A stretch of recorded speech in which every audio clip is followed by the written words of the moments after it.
What's going on, everyone? This is part two of episode 34. Zoom giving us a little technical difficulties this morning, so we got to continue it on a second video. But we're right back at it. Josh, you want to pick up with where you were in the NFL? Of course, somehow you were already talking about the Bears and Justin Fields, so I'll let you take it from there. Yeah, what a shocker, right? Come on, well, you can come up here if you want to. So Justin Fields, this is going to be his first opportunity to be able to play in one of the most historic NFL rivalries, in history between the Chicago Bears and the Green Bay Packers. Got Green Bay coming into Chicago playing at Soldier Field this week. It's going to be a big game, I will say this is probably the most confident I've been in regards to how our defense is playing. In regards to that matchup with their offense and Aaron Rodgers since the 2018 season. So we're going to see, it's really going to come down to, can Justin Fields take care of the football? I think if he can take care of the football and we can establish a run game, which Green Bay has had a lot of issues stopping the run this year.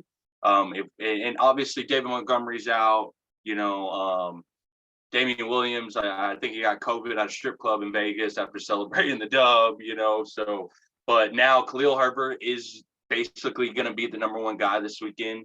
Shout out Cameron for allowing me to scoop him up in Dynasty this week on a trade. So, I think Chicago, this is going to be a big week for Justin Fields and for the franchise. This is really going to determine how the rest of the season goes. We're kind of in the gauntlet of our season. We had Raiders last week. We're playing Green Bay this week, and then we got Tampa Bay the week after that.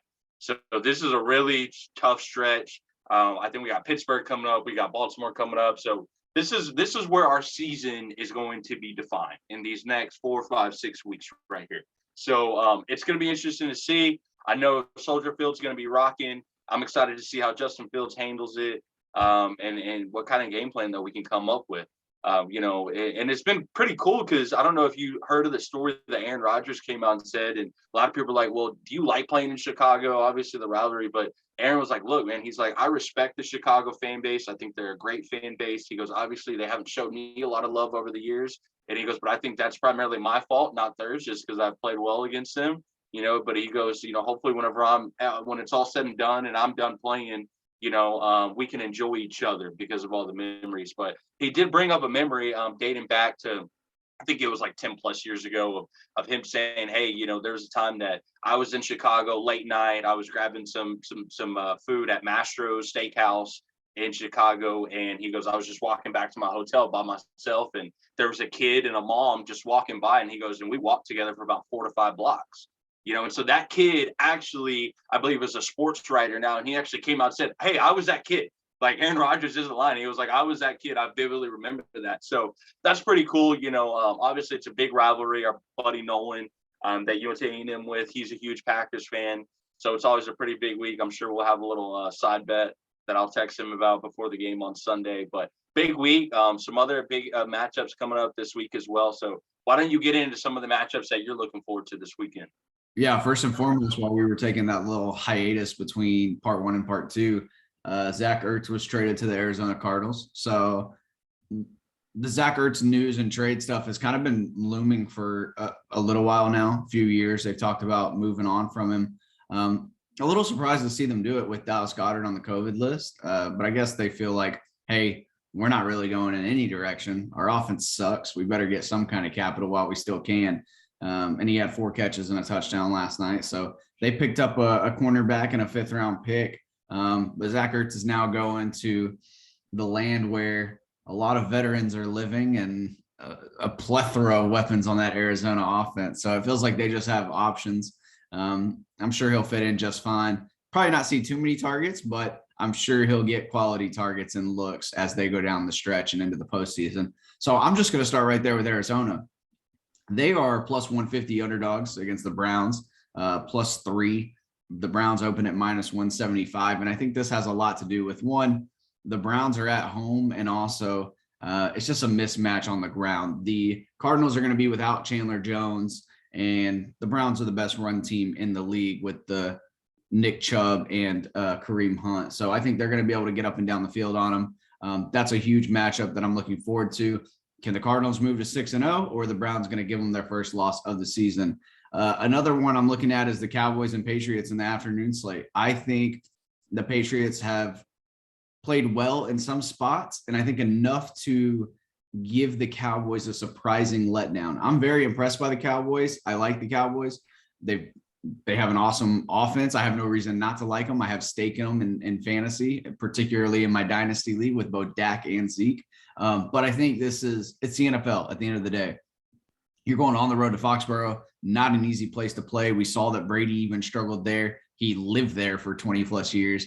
And even he still struggled a little bit. So I think it's a weird game with the Cowboys opening up as short favorites at -3, and the Patriots just played the Texans and didn't play well. So I think, honestly, this is a spot where I might be looking at Patriots plus 155 because of the value at home and it just being a letdown spot for the Cowboys. I think that the Patriots will probably scheme something up well. I think they'll be able to slow down the run with their front and put the ball in Dak's hands and make him throw the ball, which he can do. But again, it's the NFL, and I think it's a matchup that probably leans towards the Patriots just slightly at home. So an interesting matchup there. Cardinals Browns is interesting. Chiefs, I'm wondering, what are the Chiefs going to do? I'm sure they're going to go give up 28 points and probably score 34 against Washington. Both defenses have been awful. Washington, surprisingly, the Chiefs not as much so, but this is the first week of bye weeks as well. So a couple of teams on byes, and the biggest game of the week, aside from the Cardinals and Browns, is probably the Chargers Ravens. Ravens, again, another team at home that are a short favorite, but they've been starting games slow or, struggling at times, I should say. And the Chargers have been electric. So the Chargers have a good team on both sides of the ball, plenty of talent. But I think the Chargers can get out of there with a win. And again, this is the NFL. Not another place that's not easy to play, MT&T Bank in Baltimore, Maryland. But the Chargers, I think, are for real, and I think they're going to make a run. And if they can continue to stack up these wins, then hopefully they can hold off the Chiefs for the division in the AFC West. Yeah, I think that's going to be a really good matchup. I think those are both teams that, they have found a way to win the 4 games that they won. A lot of close games. Baltimore obviously losing to the Raiders, and then ever since then, haven't been losing. But, and then Baltimore was in a position, looked like they were going to lose to the Colts, and they had a crazy comeback win, forcing that game in overtime and wound up being able to win. So that's going to be a really good matchup. You already spoke on the Cardinals Browns. I'm looking forward to that. And another matchup that I'm kind of anxious to see, and I'm going to kind of utilize this to transition into a really important topic that me and you kind of spoke on earlier this week, but I don't want to dive into too much because it kind of gets me a little emotional. But it's going to be interesting to see how the Raiders bounce back. With Jon Gruden no longer being a part of that franchise, and with the news coming out with him having racial slurs and, being homophobic, and throughout all the emails that have been released and that the NFL found throughout a period of about 7 years, dating all the way back to 2011, I believe. But the news came out that, Jon Gruden had some emails or that contained some racial slurs in regards to an NFLPA associate at that time. And then just it kept on flooding, kept on coming out. So news that broke out before my Bears traveled to Vegas and played. So with that, I knew that the Bears were going to have a legitimate chance to win that game. We were plus 200 on the road in Vegas. But whenever something comes out like that, and, majority of NFL teams, probably have more than a 70% of African Americans on their team, it's tough to be able to keep that locker room going for you. Especially whenever Jon Gruden, a lot of people view him as a player's coach and have personal relationships and everything that with them. Keyshawn Johnson came out and had a lot of personal things to say. So for me, I thought that it was interesting.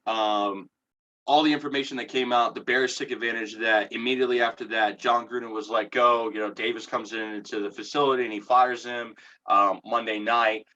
During the Monday Night Football game, that's when news broke. So seeing how they're going to bounce back, their interim coach, he's been in the NFL for a while. He actually coached at Tampa Bay back when Jon Gruden was there. He was their special teams coordinator. So it's going to be interesting to see how that team bounce back and kind of recovers from that. They're playing a Denver Broncos team that's not a pushover. Denver, I don't see Denver really making the playoffs or anything in that really tight AFC West race, but they are 3-2 and they're going to be at home. They're opening up as a 4-point favorite right now. So it's going to be interesting to see how the Raiders bounce back from that. But with that being said, I think the Raiders did what they were supposed to do. They eliminated the cancer out of the organization. They got rid of them. But one thing that was really shocking throughout this whole situation, Zane, was, the fact that you had some guys that came out and said, hey, I'm not surprised, that, obviously everyone thought that Antonio Brown was crazy. He called Jon Gruden racist and, this and that. And it's like, whoa, well, here, now it's coming out, Derek Carr even made some comments saying, hey, I love the man, but I hate the sin. And Derek Carr even came out and said, hey, I'm sure if we had a lot of people that were involved in the NFL for a long period of time, if their ghosts came out, we would find out that he's not the only one, which I 100% believe in. There's more out there, absolutely, but we're in a day and age to where we're trying to improve. You got in racism on back of teams' helmets, on the goal lines, painted on the fields, all together, all for one, everything like that. And to me, that's taken a step backwards. And we have no room for that. We're in a situation and a time period in our lives. It's 2021. We got to be past that. We have to be past that. And it's unfortunate, the Tampa Bay Buccaneers already took them out of their ring of honor. I think that's going to be the deciding factor of whether or not if Jon Gruden's actually going to be able to make it to the NFL Hall of Fame. I don't think there's a chance that he's going to be able to make it to the NFL Hall of Fame now. I don't think there's a chance he's going to be able to be involved with any football organization probably ever again. No, whether that's high school, junior high, college, NFL, whatever it may be, arena. I think, me personally, I think Jon Gruden should be blackballed from any sports organization or anything. And I think he needs to do a lot of self-reflecting, and he needs to understand that, hey, yeah, some of that was years ago, whatever it may be. But at the end of the day, you reap what you sow, and you got to answer the consequences whenever something like that is brought to our attention. So I respect the Raiders for handling it the way that they handled it.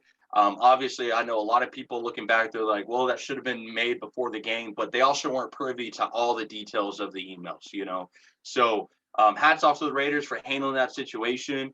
I wish their locker room and their team the best of luck going forward. It's always tough losing a leader like that, but at the end of the day, I think that was necessary. Yeah, I think it was necessary. I mean, I can't foresee Jon Gruden ever working, and I don't know where he's going to work. If he's not going to work in football, I don't know what he's going to do. I think his career in anything might be over.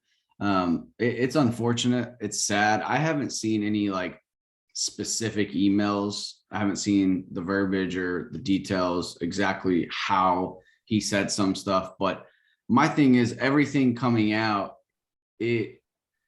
I feel like when you get past a certain level, and I could be wrong, this is one man's opinion. I feel like when you get past a certain age and level, and everyone progresses differently, when you get set in your maturity and your ideologies and beliefs, in which Jon Gruden, I don't know how old he is, but probably close to 60.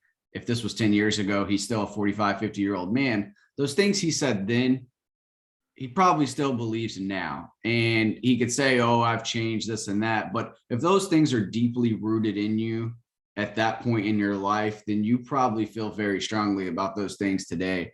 And so for him to be in an environment where they have one of the first openly gay players ever on their team, and Carl Nassib, they have, a ton of African Americans. For him to be around that environment every day, you can't be a leader of men if you're looking at those people differently and not as equals. So it's very unfortunate to see him say those things and be in that position and try to put on a front, essentially, because we now know that he is a fraud and he's not who he says he is. And a lot of analysts and people have come out over the last couple of days saying that they're not surprised, as you mentioned, a lot of them not surprised.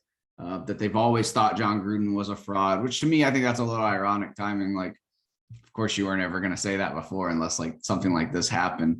Right. But it's a sad situation. It's an unfortunate situation. The Raiders handled it right. And now you got to find a way to move forward. And I mean, Derek Carr's a good leader. He's a good man from what we know. He's going to have to be tasked with some of the responsibility, along with the new interim coach, of trying to rally these guys and saying, hey, we're moving forward. We're not looking back. That doesn't deserve any more of our time. Let's put it behind us. Jon Gruden will never be in the NFL Hall of Fame. After the next couple of days, people will probably never talk about him again or acknowledge what he's done until actual emails hit Twitter and stuff, because that stuff's going to come out. Right. But hey, look, Antonio Brown's in the league now and Jon Gruden isn't. It's pretty ironic. So not only that, but Antonio Brown come out saying, well, Juju Smith's nothing without me, and Big Ben and all that, and then obviously with his comments about Jon Gruden, and look at him now. He's playing for the greatest quarterback of all time on arguably the best team in the NFL, and he's a guy that he's having a huge impact on that team. Had a great week last week against Miami, another great week this week. It's like every single time you look, Antonio Brown's making a play. That chemistry that him and Tom Brady have. So happy for him. I think that's a true statement of saying, hey, whenever you're given a second opportunity and a second chance, you can make the best of it. But unfortunately, there's certain things that there's just no reason. There's no reason to give somebody a second opportunity regarding it. And I think this is one of those situations with Jon Gruden. But going back to what you said in regards to the kind of responsibility that's going to be on Derek Carr now, I think he's going to be the perfect guy for that storm. This is a guy that's heavily in his faith with Christ and, following along that. And, he's a phenomenal leader. And I think he's going to be the perfect guy to be able to transition that organization into their next head coach, whoever that may be, and to be able to just continue to keep that team focused and on the right mindset and not being able to use that as a distraction. I think that's the biggest thing for the Raiders organization is, okay, hey, cut the ties, cut the head off the snake. It is what it is now. Let's move on. We still got games to try to win. We got games to prepare for. We still need to be able to fill up a stadium and be able to, get that money back and on that investment and that wonderful facility that they have. So again, shout out to them. They made the right decision. Interesting to see how they're going to move on from there. Another topic that I want to get into, Zane, and this is a big topic right now, is are the Chiefs in trouble? We talked about this a couple weeks ago. I said no. I believe you said no as well. But, now dropping to being 2-3 now and, coming into this week, obviously, I think they're going to win this week. They should be able to bounce back and get back to 500. But, man, that defense looks atrocious. I saw a stat that defense is averaging of giving up 7.1 yards per play. And dating back to where, since they started recording these statistics, the most prolific offense in regards to yards per play gain was the 2000 Rams. And that team only gained 7 yards per play. So the Kansas City Chiefs are allowing every defense in the NFL that they played right now to be the most prolific offense in NFL history. So with that being said, I personally think Kansas City is in trouble. I think especially with how well that division is right now, with how well the Chargers are playing. Again, Oakland not being a bad team, Denver not being a bad team. I think the AFC West is going to be extremely tight. I think, yes, the Chiefs will be in it towards the end of the season. They're going to have an opportunity to punch their ticket in the playoffs. But in regards to how that defense is playing, it cannot be promising for them to be able to make a run into the playoffs with as many good teams that you have in the AFC this year. It just can't. So it's going to be interesting to see how that plays out. But for me, I think the Chiefs definitely are in trouble. I think they're at a situation now, and I think Pat Mahomes understands how bad that defense is. I think the offense understands it because it looks like, for the first time ever in his career, he's always made phenomenal plays and he's always been on the fly and making plays on the fly. But now it seems like he's just trying to do a little too much on offense. They're trying to force a big play. He's always trying to go out, and it seems, and it kind of reminds me like whenever I was in high school at Clear Springs. That's how we felt as an offense. We felt like if we didn't go out and put up 42 points, there was no way we were going to be able to win a football game. There was no way. We knew, hey, we need to put up at least 300 yards of passing, 50 yards of rushing. We need to put up 6 touchdowns every game. If we don't put up 6 touchdowns, we're probably going to lose. And I feel like that's how Kansas City is right now. And whenever you're in the NFL and whenever you're in a division like that and everybody's looking to play the Chiefs and they know that their defense is struggling right now, people are going to have a little bit more confidence coming into Arrowhead and playing them.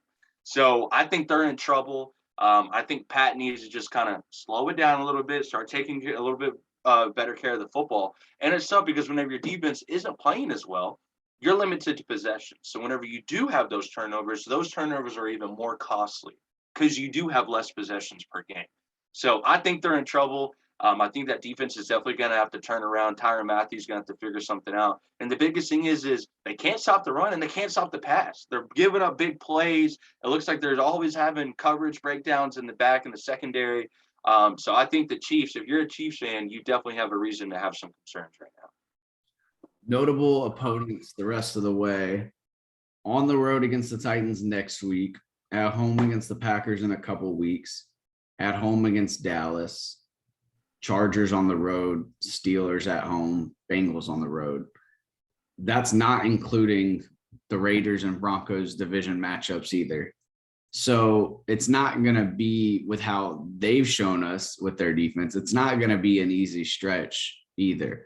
I don't think that they're absolutely in trouble. I don't think there's really a run. To me, they're the worst defense in the NFL by far. I don't think there's really a run in which they come back and win the division if the Chargers continue to play the way they are. I think that for the first time, we're going to see Patrick Mahomes in a wild card game on wild card weekend. And I don't trust them to make the Super Bowl right now. We usually do. It's usually like a foregone conclusion, how it has been the last 3 years. I don't think that's the case this year, unless something drastically shifts. 2 years ago, this was kind of the same story with the Chiefs. They had a terrible defense. They couldn't stop anybody. And then something clicked and changed with Tyrann Mathieu in that front. And they started getting quality stops. They were still a bad defense, but they started getting quality stops, quality possessions, and being able to give their offense chances to go win games. This year, it doesn't look like they're going to stop anybody. So I'm concerned for them. I think the Bills are a much better team, a much more complete team. I took the Bills money line last week because I just looked at the spot and thought there's no way the Chiefs are going to stop them. There's no way they're going to prevent them from scoring any points. And the Bills have a much better defense. And if this continues, the Bills are easily the favorite in the AFC to me. I mean, yeah, the Browns and Chargers and those teams will be there at the end, but this is the first year that I felt like there's no way the Chiefs are making it to the Super Bowl. And I would be surprised if they do. A lot of people are going to continue to back them and just say, oh, it's the Chiefs. They'll figure it out. They'll win. They'll score more points than people. But when you have a defense that's that bad and teams can run the ball effectively, that means they're chewing up the clock. They're keeping Mahomes off the field, and they now have the advantage. They are controlling the pace of play. They're controlling the game, and you're not giving Mahomes possessions, which, again, like you said, yeah, he's feeling the pressure of having to go out there and get points. When's the last time we've seen the Chiefs go score 20 points? They lost 38-20. When's the last time we've seen that? You know what I mean? So they're not getting the opportunities to go score, and when they do, they're turning it over. There's been plenty of turnovers. I think Mahomes is obviously still throwing for a crazy amount of yards and touchdowns, but to his standard, he's turned the ball over a lot via the air and on the ground. They now have the CEH injury as well. They have no balance. They're looking for explosive plays.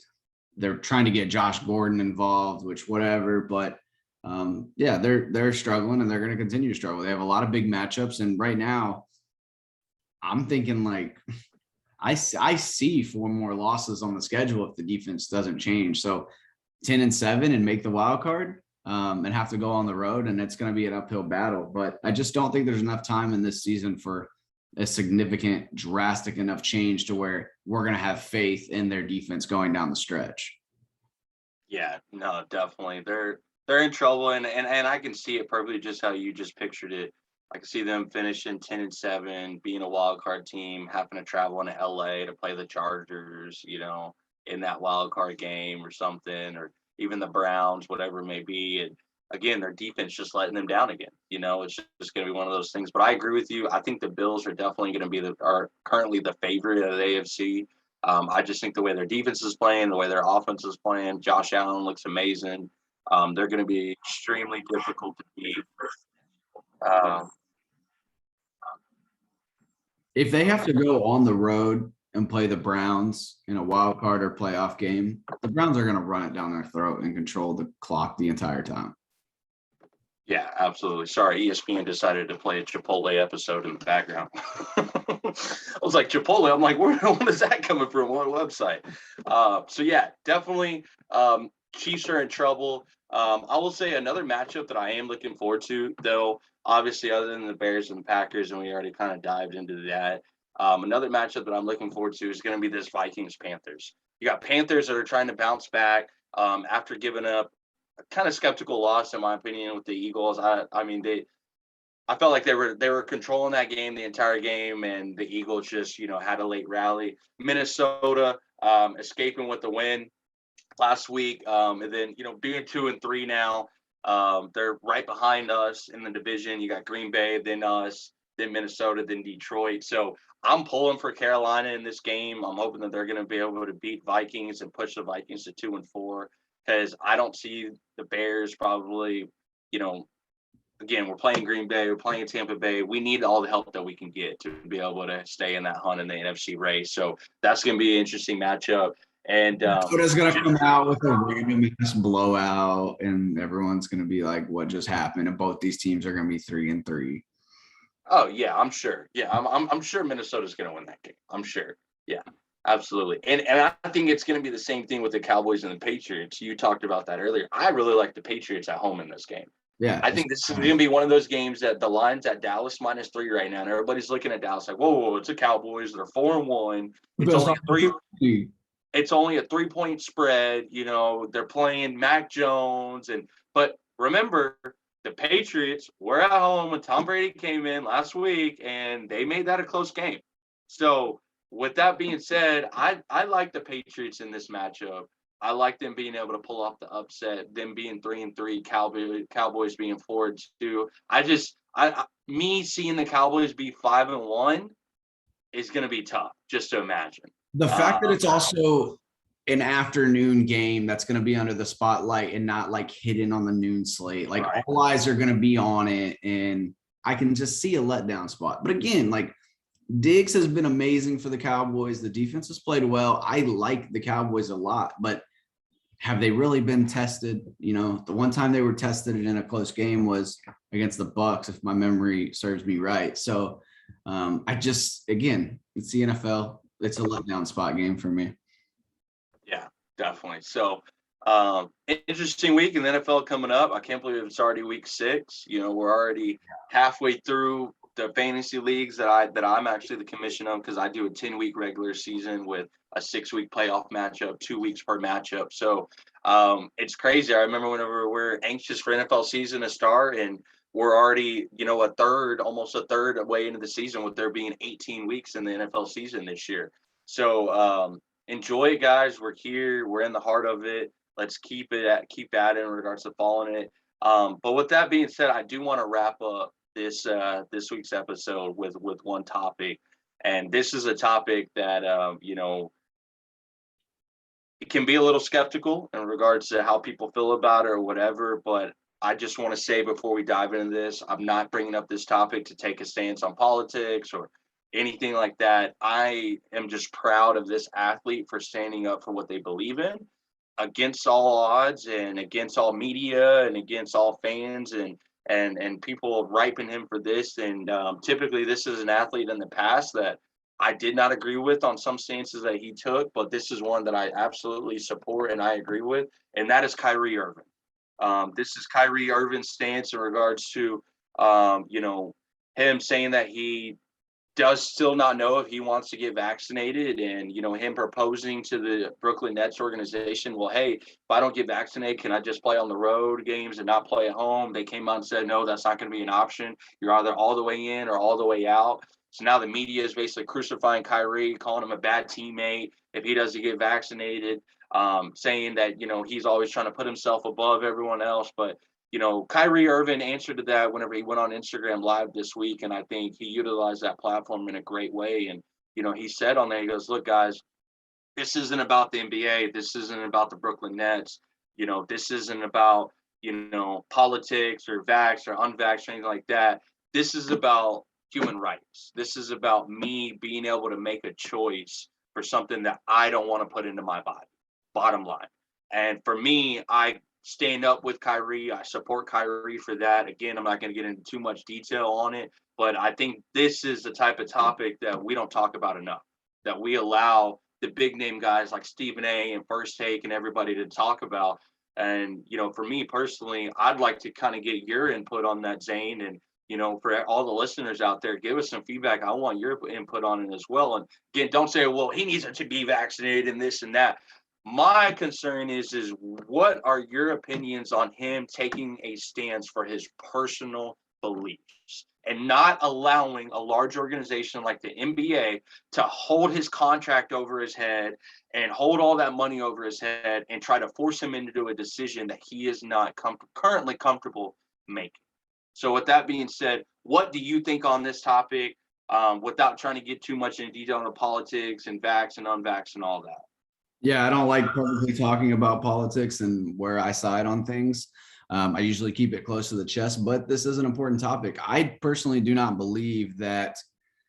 I believe in there being punishments if there's a COVID outbreak and someone is unvaccinated. Okay. Like if you want to go that route, similar to like the NFL and what they're doing, if you're not vaccinated, you cause like an outbreak, then you got to sit out for a week or two. Like I get that. Okay. That's one of the only resolutions to go about it.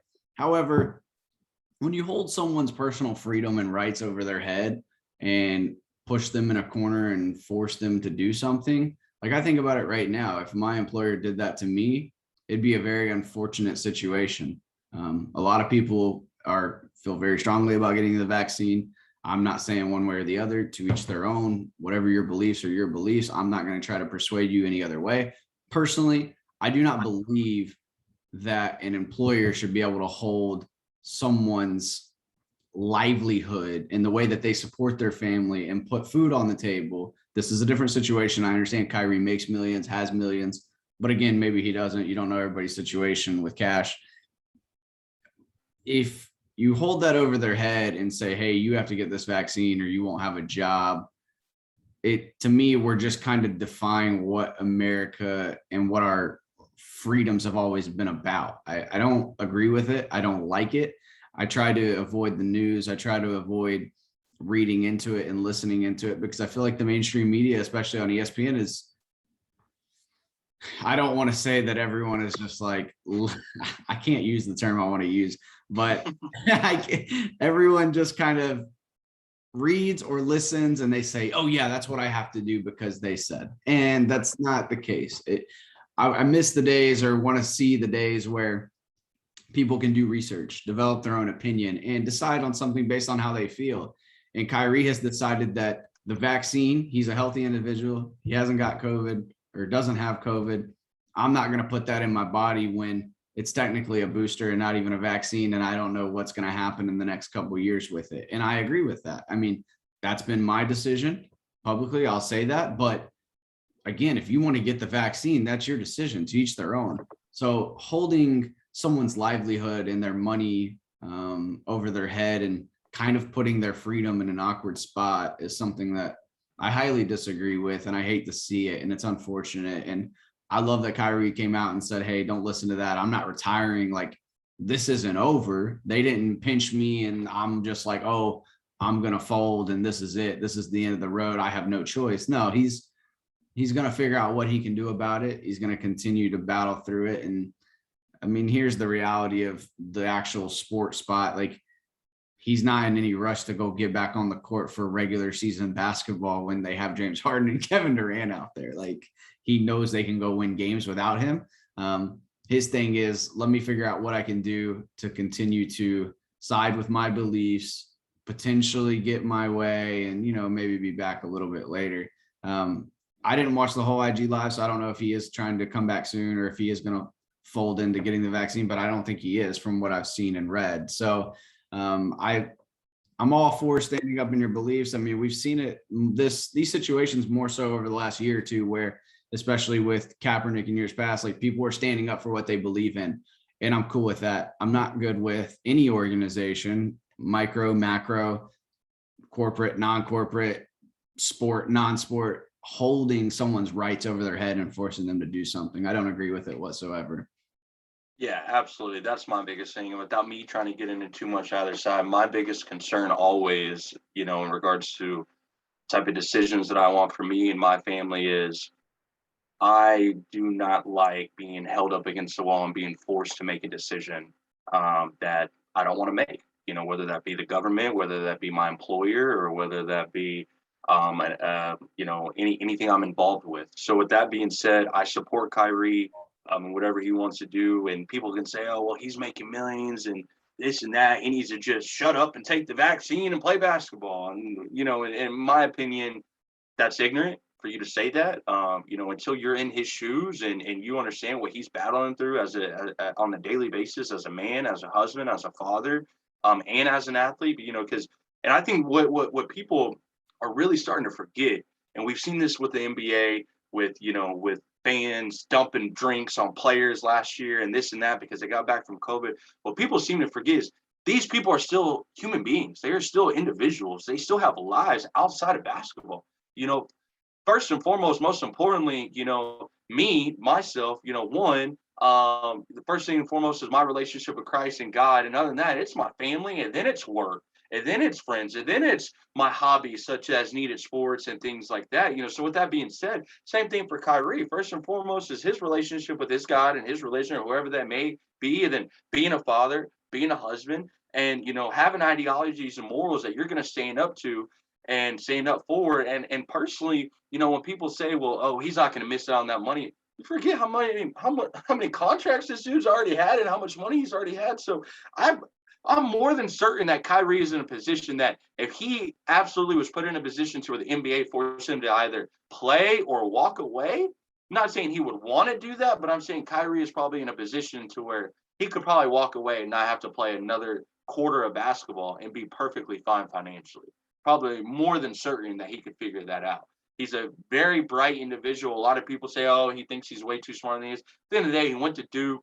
He's a bright kid, bright individual. So I support him. I agree with the fact of, hey, do what you think is best for you and your body. It's your body. It's your choice. And that's my biggest thing.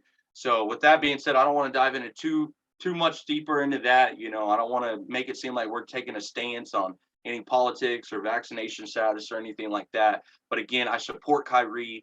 And I think more people should support Kyrie, just like how we're supporting him on the court and in the locker room and everything like that for what he's doing for your organization in the game of basketball. We need to be supporting them as individuals and human beings as well off the field and off the court as well. Same thing across all sports, whatever it may be. I think too many times we get caught up into competitiveness and what we want for the betterment of our organization. And we forget about that. Hey, at the end of the day, these guys are still human beings. These guys are still fathers. They're still husbands, same thing with, females. They're still wives and they're still, mothers. So at the end of the day, they're still human beings and we need to understand that. So that's just something I wanted to talk about and get off my chest a little bit. But with that being said, we appreciate you guys coming on and watching again this week. Hope you guys enjoyed the video. The second one, we're going to continue to do these. Looking forward to going to the Astros game tonight. Hopefully we can take home game one at home against the Boston Red Sox. We got Chris Sale against Framber Valdez, so that should be a pretty good game tonight. But continue to follow us on all social media, Facebook, Twitter, Instagram, at Needed Sports. Also our NFL platform as well, at Needed NFL as well on that. And as always, we appreciate you guys listening and tuning in. Boom.